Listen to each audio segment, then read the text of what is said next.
Ginny Davis's garden yesterday in Pontypridd after the Taff had burst its banks, flooding her home.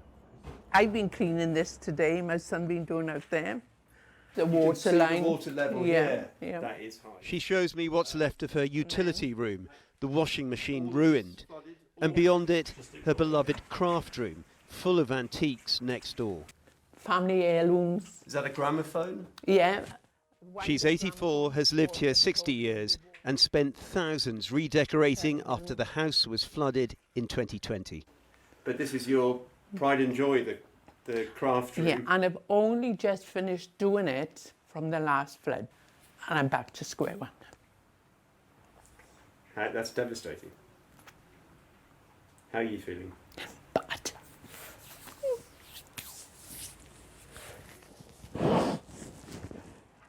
Ginny, did you have insurance last time? No. No insurance, because you got to offer a job to get insurance way more than I can afford. The river levels have dropped.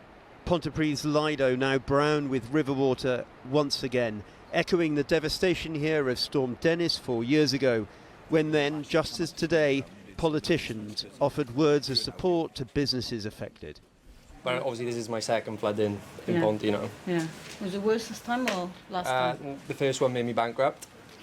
Just moved over here now, and obviously it's happened again. Oh God, that's the last thing, isn't it? Yeah. A lot of it was next door. We were processing orders and things like that, so that's all gone.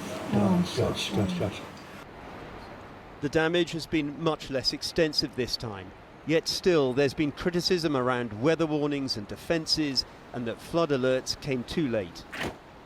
There are accusations that lessons from the last floods, some of them haven't been learned.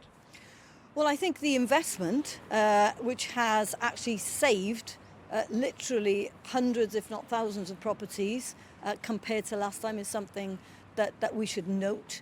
But not some of the shopkeepers here who say they can't actually get any insurance now because it's so problematic. I completely understand why they'd be so frustrated, and we will work with them as the Welsh Government to make sure that they get the support they need. The Welsh Government would say that a lot of money has been spent since 2020 in terms of repair and mitigation and flood prevention. Money has been spent, and what we need to see is an assessment to see where that investment worked, why it worked, and then asking questions about, well, where it failed or where there hasn't been that investment, what more can be done? And if there is nothing to be done for some homes and businesses, what is the plan to support them going forward? In another unsettling echo of 2020 came the sight this morning of a landslip in Cwmtaleri, a former mining community 40 minutes north of Pontypridd, one of its streets now engulfed in mud, where last night dozens of residents were told to leave over fears since confirmed it involved a former coal tip. They said that that's why we had to come out, was because that it's still really unsafe at the top. So they're worried that it's all just going to capsize.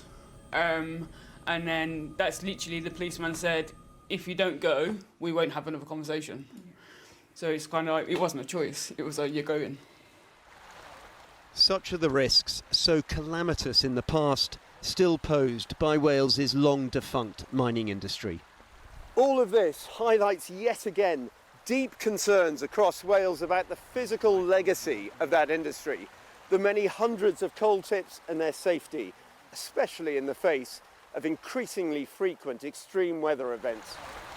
This evening, the local council said remedial works had already started and that it was working towards a safe return for residents. In England, one severe flood warning remains in place at Billing Aquadrome Holiday Park in Northamptonshire.